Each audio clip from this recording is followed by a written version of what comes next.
कर्क राशि वालों के लिए शनिदेव वक्री होकर किस प्रकार के प्रभाव देने वाले हैं। आने वाले 137 दिनों में शनिदेव के प्रभाव से आपके जीवन में किस प्रकार की परिस्थितियों का निर्माण होगा, किस प्रकार के महत्वपूर्ण बदलाव आपको देखने को मिलेंगे और सबसे महत्वपूर्ण बात कि वह कौन सी 3 बातें होंगी जिनको अगर आपने ध्यान में नहीं रखा तो आपके साथ में बहुत सारी निगेटिव चीज़ें हो सकती हैं। तो इसके बारे में भी बताएंगे, तो वीडियो के अंत तक जरूर बने रहिएगा। देखिए, हमारे ज्योतिष शास्त्र में ना शनि को न्याय और कर्म का देवता कहा जाता है। जो व्यक्ति जैसे कर्म करता है उसके अनुरूप शनिदेव उसे फल प्रदान करते हैं। ऐसे में शनिदेव 29 जून 2024 को कुंभ राशि में वक्री होंगे और 14 नवंबर 2024 तक ये वक्री ही अवस्था में गोचर करेंगे।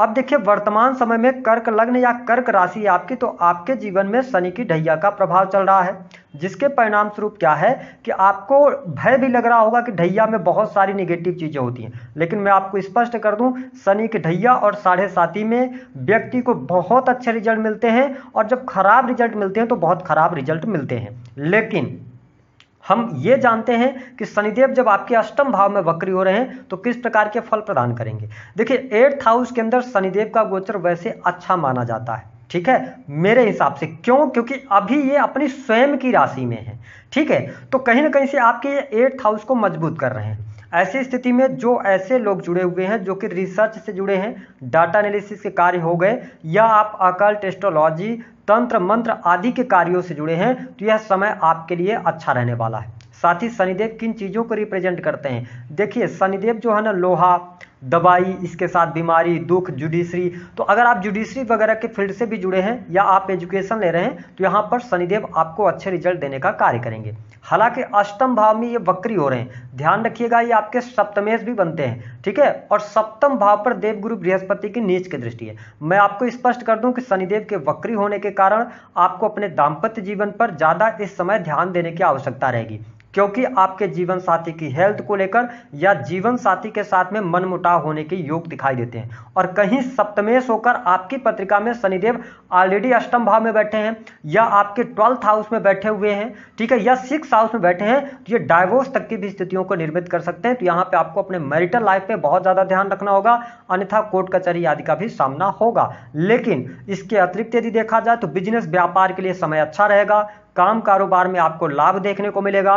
जो भी आप एफर्ट्स डालेंगे उस एफर्ट्स के आपको बेहतरीन परिणाम प्राप्त होंगे। हालांकि शनि की ढैया के आप प्रभाव में चल रहे हैं और आपकी राशि के लिए शनिदेव योग कारक प्लैनेट नहीं माने जाते, क्योंकि आपके राशि के स्वामी चंद्रमा होते हैं और 2 से ढाई दिनों में राशि परिवर्तन करते हैं और शनि और चंद्र की आपस में बहुत अच्छी हम घनिष्ठता नहीं देखते हैं। तो ऐसी स्थिति में थोड़ा सा आपको ध्यान रखना होगा। आपके जो पार्टनर्स हैं, यदि आप पार्टनरशिप में काम कर रहे हैं, बिजनेस व्यापार कर रहे हैं, तो लाभ तो आपको मिल रहा है, लेकिन आपको थोड़ा पेशेंस रखना पड़ेगा। देखिए, कार्य आपके बनेंगे लेकिन थोड़ा सा डिले होगा, तो आप अभी पेशेंस रखकर काम करेंगे तो आपके बिजनेस व्यापार में लाभ होगा। यदि आप किसी भी प्रकार के बहुत बड़े इन्वेस्टमेंट की तरफ जाना चाहते हैं, किस प्रकार से, आपकी जितनी सामर्थ्य है, अगर आप करोड़ों रुपए कहीं लगा रहे हैं, लाखों रुपए लगा रहे हैं, तो थोड़ा सोच विचार कर लगाइएगा, क्योंकि इस दौरान दिया गया पैसा आपका फंस जाएगा। इसका आपको ध्यान रखना है। बहुत ज़्यादा जरूरी ना हो तो अभी आप इन्वेस्टमेंट इस समय अवधि के दौरान ना करें जब तक कि शनिदेव वक्रीगत अवस्था में है। इसके अतिरिक्त अब देखिए, शनिदेव की जो तीसरी दृष्टि है वह आपके 10वें भाव पर पड़ रही है और नीच की दृष्टि पड़ रही है कर्म क्षेत्र के भाव में। ऐसी स्थिति में मैं आपको स्पष्ट कर दूं कि अगर आप सरकारी क्षेत्र से जुड़े हैं तो सरकारी क्षेत्र में भी आपको लाभ अवश्य देखने को मिलेगा, लेकिन कार्यस्थल पर सहयोगियों का सहयोग नहीं मिलने जा रहा।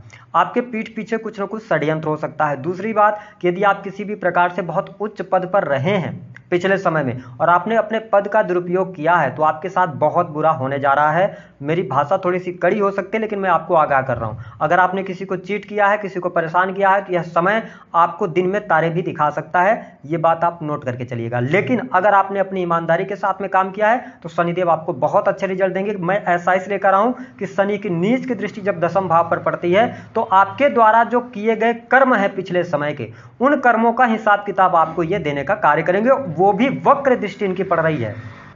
और शनि की वक्र दृष्टि थोड़ा सा ज़्यादा निगेटिव परिणाम देती है। अपने मान सम्मान को लेकर आप थोड़ा सा सतर्क रहिएगा, बाकी चीज़ें बेहतर है। हालांकि मैं आपको स्पष्ट कर दूं कि आप बिजनेस कर रहे हैं, नौकरी कर रहे हैं, आपके लिए धन की स्थिति बेहतर रहेगी, यानी कि इस समय अवधि के दौरान धन लाभ आपके लिए बना रहेगा। अब आप जितनी अपेक्षा करेंगे उतना धन आपको नहीं मिलेगा क्योंकि आप शनि के ढैया में हैं, लेकिन फिर भी ऐसी स्थितियां आपके साथ में रहेंगी कि अब कहीं ना कहीं से धन की स्थितियों में सुधार आएगा। इनकम आप सोर्सेज भी आपके डेवलप हो सकते हैं। इस दौरान आप सोशल सर्कल से जुड़ सकते हैं, साथ ही एनजीओ वगैरह चला रहे हैं तो वहां से भी आपको बहुत अच्छे बेनिफिट मिलेंगे।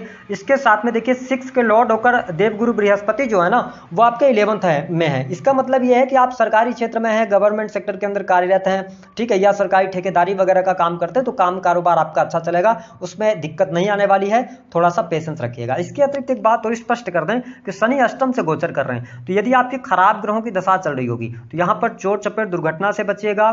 क्यों मैं ऐसा कर रहा हूं? क्योंकि यहाँ पर मानसिक तनाव, टेंशन, एकांत प्रिय होंगे आप, ठीक है, आप बहुत ज्यादा तनाव ले सकते हैं, तो इसका आपको ध्यान रखना है। अपनी हेल्थ पर, सेहत पर थोड़ा सा ध्यान रखना होगा, ठीक है। और यदि आप पहले से बीमार चल रहे हैं तो अपने मतलब सेहत को लेकर आपको लापरवाही नहीं बरतना है, क्योंकि शनि बहुत ऑलरेडी बहुत धीमे गति से ये स्लो प्लैनेट है ना, गति करते हैं। और ऐसी स्थिति में क्या होगा कि जब आपको कोई बीमारी भी होगी ना वो लॉन्ग टर्म तक जाएगी, तो आपको प्रिकॉशंस के साथ में आगे बढ़ना है। इस बात का आपको नोट करके चलना है।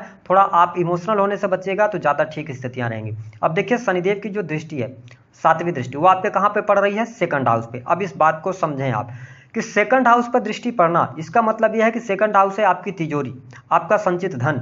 ऐसी स्थिति में शनि जब दृष्टि डाल रहे हैं तो आपको अपने संचित धन के प्रति बहुत ज्यादा सचेत रहने की आवश्यकता है, क्योंकि आप बहुत ज्यादा इमोशनल होते हैं और आपने अपने जीवन में अनुभव किया होगा कि लोग आपसे ना आएंगे, आपके सामने आंसू बहाएंगे और आप उनको पैसे निकाल के दे देंगे, उनकी जरूरत पे मदद कर देंगे और लोग आपको चीट कर जाएंगे। और यह योग अभी आपकी पत्रिका में चल रहा है, क्योंकि 2nd हाउस पर शनि की दृष्टि यानी कि आपके यह संचित धन को नष्ट करने का काम करेंगे। और शत्रु राशि को देख रहे हैं, सिंह राशि को देख रहे हैं, तो आपको अपने पैसे उधार नहीं देना किसी को, ठीक है। आप अपने एटीएम पिन वगैरह किसी के साथ शेयर मत करिए, लोगों के ऊपर बहुत ज्यादा भरोसा मत कीजिए, किसी भी लिंक वगैरह या शेयर मार्केट वगैरह, शेयर मार्केट से पैसा आप नहीं बना पाएंगे अगर आप कर्क लग्न और कर्क राशि वाले हैं, इसमें फंसिएगा भी नहीं, बहुत ज्यादा आपका नुकसान होगा, ठीक है, पैसा आपका फंस जाएगा। तो यहाँ पे थोड़ा सा आप सावधानी जरूर रखिएगा। अपने वाणी को आपको नियंत्रित करना पड़ेगा, क्योंकि 2nd हाउस आपकी वाणी है।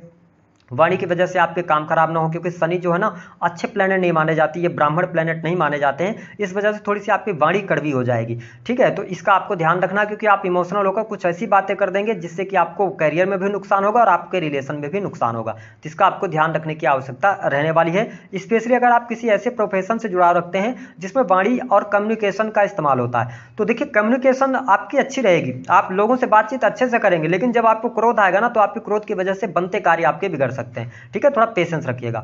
तीसरी स्थिति की अगर हम बात करते हैं तो शनिदेव जो है ना इनकी 10वीं दृष्टि आपके 5म भाव पर पड़ रही है। इसका मतलब यह है कि यह समय पढ़ाई लिखाई के लिए अच्छा है, जो स्टूडेंट हैं, विद्यार्थी हैं, उनको यहाँ पर लाभ मिलता नजर आएगा। लेकिन शनि की दृष्टि जब 5म भाव पर पड़ रही है, मैं क्यों कह रहा हूं कि आपके लिए अच्छा रहेगा, देवगुरु बृहस्पति भी 7वीं दृष्टि से आपके 5म भाव को देख रहे हैं, तो आपको पढ़ाई लिखाई में सफलता मिलेगी। लेकिन क्या होगा कि आपका मन भटक सकता है। तो जो स्टूडेंट विद्यार्थी इस समय को वीडियो को देख रहे हैं, आपको अपने मन को भटकने से रोकना होगा, ठीक है। थोड़ा आप मेडिटेशन वगैरह से जुड़िएगा तो बेहतर रहेगा। हालांकि इस समय अवधि के दौरान जो लोग क्रिएटिव फील्ड से जुड़े हैं या कला के क्षेत्र से जुड़े हैं, स्पोर्ट्स पर्सन हैं, तो उनको अपनी मेहनत के आधार पर अच्छी खासी सफलता प्राप्त होगी। कर्क लग्न और कर्क राशि वालों के लिए यहाँ पर संतान का सुख मिलेगा, संतान प्राप्ति के बहुत अच्छे योग दिखाई देते हैं। फैमिली प्लानिंग अगर आप करना चाहते हैं तो फैमिली प्लानिंग वगैरह भी कर सकते हैं। अगर इसके अतिरिक्त हम देखें तो विदेशी भूमि के लिए समय आपके लिए बहुत अच्छा चल रहा है, आप विदेश जा सकते हैं, विदेश में रह सकते हैं, विदेश भ्रमण करना चाहते हैं तो भी आपके लिए बहुत बढ़िया समय है। इसके साथ में देखें कि आपके सुख साधनों के लिहाज से भी समय अच्छा रहेगा, कहीं ना कहीं से सुख साधन से संबंधित कार्य भी आपके होंगे, वाहन वगैरह आप लेना चाह रहे हैं तो ले लीजिए, कोई दिक्कत यहाँ पर नहीं आने वाली है। लेकिन 3rd हाउस पर भी जो देवगुरु बृहस्पति दृष्टि डाल रहे हैं, तो जो लोग यूट्यूब ब्लॉगिंग वगैरह का काम करते हैं, रील्स बनाते हैं, उनके लिए भी यह अच्छा टाइम है। आप मेहनत करेंगे तो आपको सफलता प्राप्त होगी, ठीक है। स्क्रिप्ट राइटिंग वगैरह का अगर आपका काम हो गया, मार्केटिंग के अंदर है, सेल्स के अंदर है, तो आपको कहीं ना कहीं से चीजें बेहतर देखने को मिल सकती है। हमने बात किया था 3 महत्वपूर्ण बातों का जिन पर आपको ध्यान रखना है, जो आपके बर्बादी के कारण बन सकते हैं। पहली बात कि अगर आप किसी भी प्रकार से आधिकारिक पद पर हैं, किसी बड़े पद पर हैं, तो उसका दुरुपयोग नहीं करिएगा और थोड़ा सा चरित्रवान भी बने रहिएगा, क्योंकि शनि अब वक्री होकर आपके सेवंत को भी देखेंगे और पंचम भाव पर देवगुरु बृहस्पति की भी दृष्टि है और शनि की भी दृष्टि है, तो स्टार मेटल वगैरह से बचिएगा, अन्यथा आपके वैवाहिक जीवन में भूचाल आने वाला है। दूसरी स्थिति मैंने बताया कि आपको ईमानदारी के साथ में काम करना है। दूसरा कि अपने संचित धन का आपको ध्यान रखना है, आप किसी भी व्यक्ति के ऊपर भरोसा करके पैसा नहीं देना है, तो आपके जीवन में कोई भी निगेटिव स्थिति नहीं आएगी। तीसरी स्थिति की मैं बात करूं तो बहुत बड़े निवेश इन्वेस्टमेंट की तरफ आपको नहीं बढ़ना है। इस समय अवधि के दौरान शेयर मार्केट, जुए, सट्टे, लॉटरी आदि में पैसा नहीं लगाइएगा, बहुत अच्छा बेनिफिट नहीं होगा। जो आपका भी कर्म है उस कर्म को आपको करना है, क्योंकि शनि की दृष्टि कर्म भाव पर पड़ रही है। इसका मतलब है कि आपको अपने कर्मों में मेहनत और संघर्ष लेकर आना पड़ेगा। उपाय क्या करना है? देखिए, मैं हमेशा कर्क राशि वालों को बोलता हूं कि आप मानसिक तौर पे थोड़ा परेशान ज्यादा होते हैं, ठीक है, इमोशनल ज्यादा होते हैं, तो आपको भगवान शिव की ही आराधना करना सबसे बेहतर रहेगा। भगवान शिव की आराधना कीजिए। इसके अतिरिक्त एक और काम कर सकते हैं कि अगर बहुत ज्यादा मानसिक तनाव आपको देखने को मिल रहा है तो प्रत्येक सोमवार को 1 लोटा जल, उसमें सफेद रंग के गुलाब के पुष्प, काले तिल मिलाकर और आप भगवान शिव का अभिषेक करें। धन की समस्या आ रही है तो आप प्रत्येक सोमवार गन्ने के जूस से भगवान शिव का अभिषेक करना शुरू कर दीजिए।